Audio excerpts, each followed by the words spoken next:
안녕하세요. 부동산 비밀노트 장준선입니다. 자, 오늘은 재개발 지역의 빌라 투자에 관해서 제 개인적인 의견을 간략하게 정리를 해서 전달을 해보도록 하겠습니다. 오래전부터 재개발 투자가 유행했을 당시부터요. 재개발 지역에는 다양한 상품이 존재를 했었고요. 그러한 상품 중에서 투자 금액이 제일 작고 또 향후에 관리가 용이하고 이런 부분들에 대해서 고민을 하다 보면 항상 빌라를 선택하는 경향이 많았습니다.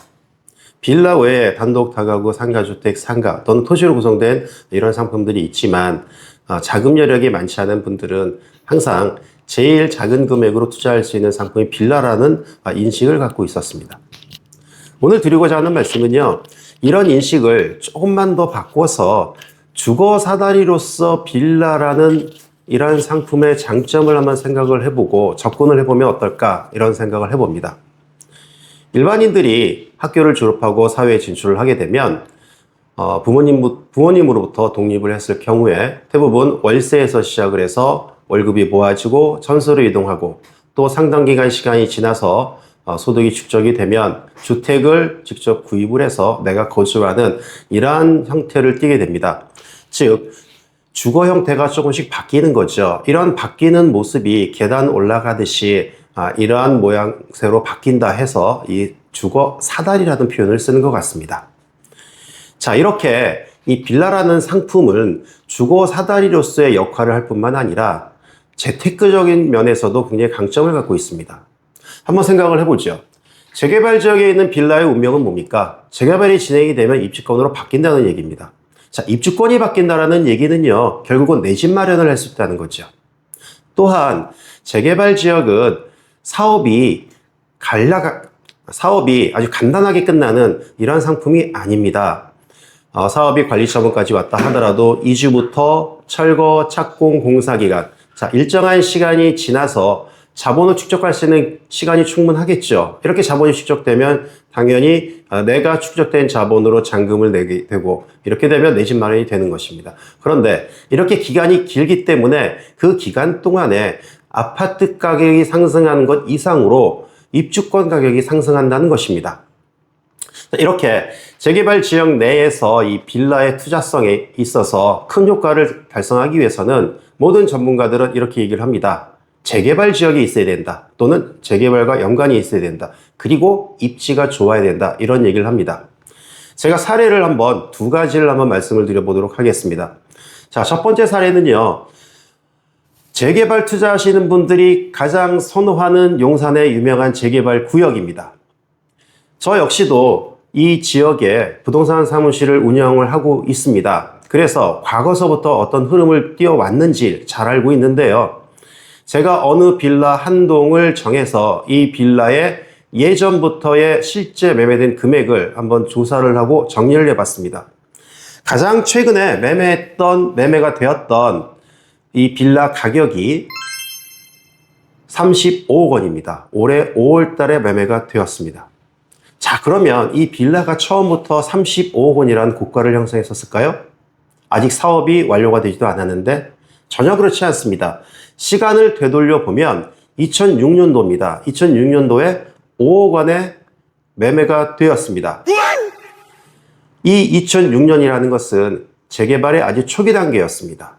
그리고 나서 2012년도에 이 지역이 조합이 설립이 됐죠. 그리고 2023년도에 건축 심의가 이루어져서 건축계획이 확정이 되었고요. 그 이후로 올해 1월 달에 시공사까지 선정이 되었습니다.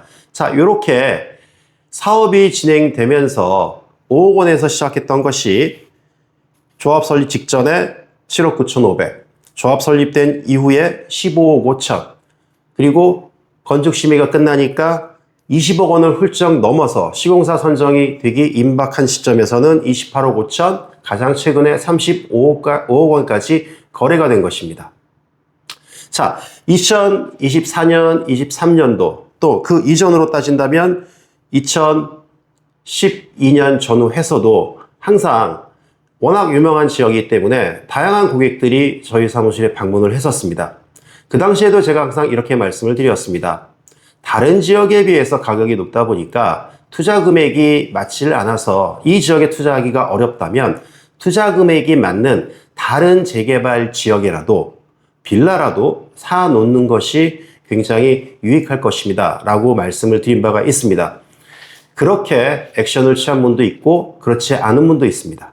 자, 두 번째 사례를 한번 보여드리도록 하겠습니다. 자, 두 번째 사례는요, 앞서 사례처럼 재개발 사업이 막 진행된 이런 지역이 아닙니다. 가장 최근에 재개발 예정 구역으로 선정됐을 뿐입니다. 저 역시도 아까 예를 들었던 이러한 가격이 높은 이러한 재개발 지역에서 투자하기 어려우신 분들은 이 지역이라도 투자를 해보시라고 말씀을 드린 바도 있고요. 실제 그렇게 하신 분도 있습니다. 자, 이 지역을 정리를 해보면요. 2024년도 2월 달에 8억 원의 빌라가 매매가 되었습니다. 이때 매매가 되었던 빌라는요, 대지지분 17제곱미터, 전용 면적 21제곱미터였습니다. 자, 그러던 것이 1년 정도 시점이 지난 올해 2월 달에 재개발 예정구역으로 선정이 되었고요. 자, 예정구역으로 선정이 되자마자 3월 달에 8억 원의 거래가 되었던 것이 11억 5천만 원, 12억 원의 거래가 되었습니다. 불과 1년 만에 4억 원이 뛰었어요. 상승률로 본다면 50%가 뛴 거죠. 그런데 이 빌라는 당시에 8억 원이었을 경우에도 전세를 활용했었을 때 6억 5천만 원 정도의 투자가 가능했습니다. 물론 다른 지역보다 당연히 가격이 높은 건 사실이지만 입지가 워낙 좋았기 때문에 가격이 높았다라고 생각을 할 수밖에 없습니다. 그러던 것이 가격이 4억 원 이상이 1년 만에 훨씬 뛰었죠. 지금은 제가 예상하기에는 이 빌라가 시중에 나오게 된다면 한 15억 원 정도 시세를 형성하지 않을까 이렇게 생각을 합니다. 자, 이어서 말씀을 드리도록 하겠습니다. 자, 이렇게 재개발 지역에 있는 빌라를 선택하는 게 굉장히 중요하다고 말씀을 드렸는데 지금 현재에도 자본이 많으신 분들은 내가 선택할 수 있는 선택지가 굉장히 많습니다. 그러나 자본의 한계가 있는 분들은 선택지가 많지 않습니다. 그래서 두 번째 사례처럼 재개발 시작되기 직전에 이러한 빌라를 선점하는 것이 굉장히 중요하다고 말씀을 드릴 텐데 이 선점이 중요한 가장 큰 이유가 두 가지입니다. 첫째는요, 일반 주택에 비해서 그러니까 이러한 지역의 일반적인 다른 주택, 단독 다가구 주택에 비해서 투자 금액이 상대적으로 많이 적다라는 점입니다. 이 점은 아까 먼저 사례에서도 일반적인 재개발 투자에 대해서도 잠시 언급을 한 것 같고요. 두 번째가 가장 중요합니다. 정부의 정책적인 혜택을 충분히 활용을 할 수 있다는 점입니다. 가장 먼저 이렇게 얘기를 할 수 있겠습니다. 빌라를 가지고 있어도 무주택 자격을 계속 유지를 할 수 있기 때문에 무주택 자격으로 청약을 할 수 있다는 점입니다. 물론 조건이 있습니다. 공시가격이 5억 원 이하여야 되고 전용 면적이 85제곱미터 이하여야 됩니다. 자, 공시가격이 5억 원 이하라는 얘기는요, 빌라의 시세를 봤을 때 매매 금액이 10억에서 12억 원에 해당된다고 생각을 할 수 있습니다. 일반적인 빌라는 다 포함이 되겠죠. 그런데 이러한 금액을 형성하는 빌라를 재개발 예정구역 또는 재개발 지역에 갖고 있었을 때도 내가 필요한 아파트가 분양이 나오게 되면 얼마든지 기존 무주택 자격을 통해서 청약가점을 충분히 높여서 청약을 해서 당첨받을 수 있다. 이러한 점입니다. 아주 중요한 사실입니다. 두 번째는요, 취득세에서 어느 정도 혜택을 가져갈 수 있습니다. 흔히들 소형 신축 빌라를 분양받았을 경우에 주택수 산정에서 제외된다 이렇게 표현을 하는데요. 2024년 1월 20일부터 시행이 되었습니다. 2027년 12월 31일까지 한시적으로 적용이 되는 것이고요. 물론 면적과 가액 기준도 있습니다. 전용 면적 60제곱미터 이하여야 되고요. 수도권에서는 6억 원, 수도권 외 지역에서는 매매 금액이 3억 원 이하여야 됩니다. 예를 들어 드리겠습니다. 내가 재개발 예정 지역 또는 가격이 많이 오를 것 같은 이러한 지역에 소형 신축 빌라를 분양을 받아서 가지고 있습니다. 그런데 가지고 있다 보니까 다른 아파트가 가격이 좋게 나와서 이 아파트를 취득하고 싶습니다. 그런데 그 지역이 투기 과열 지역이라고 한다면 두 번째 주택을 취득하는 것으로 인해서 8%의 취득세 중과를 받게 됩니다.